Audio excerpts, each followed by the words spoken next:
ఇప్పుడు independence day వస్తుందంటే just ఒక హాలిడే అయిపోయింది, కానీ అదే చిన్నప్పుడైతే 3 to 4 డేస్ ముందు నుంచి క్లాస్ మొత్తం జాలీ మూడ్లోకి వెళ్ళిపోయేవాళ్ళు.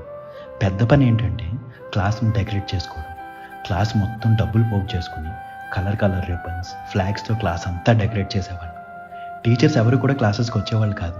ఇలా ఒక 2 డేస్ ఫుల్ డెకరేషన్ చేసుకుంటానే ఉండేవాళ్ళు. కింద మీద పడి ఎలాగో కంప్లీట్ చేసి క్లాస్ టీచర్ని పిలిచి చూపించడం, ఆవిడిచ్చే కాంప్లిమెంట్స్కి మురిసిపోవడం భలేగా ఉండేది. ఆ తర్వాత అన్ని క్లాస్ రూమ్స్ తిరిగేవాళ్ళం ఎవరు బాగా చేశారు అని. ఇంకా August 15th రోజు పొద్దున్నే లేచి వైట్ డ్రెస్ వేసుకుని షర్ట్కి మన ఫ్లాగ్ పిన్ చేసుకుని స్కూల్కి వెళ్ళేవాళ్ళం.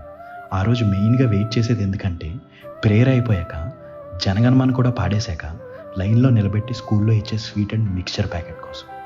ఆ ఐటమ్స్ తింటూ ఫ్రెండ్స్ అందరితో కబుర్లు చెప్పుకుంటూ అలా ఒక 1 hour గడిపేసి ఎవరింటికి వాళ్ళు వెళ్ళిపోయేవాళ్ళం.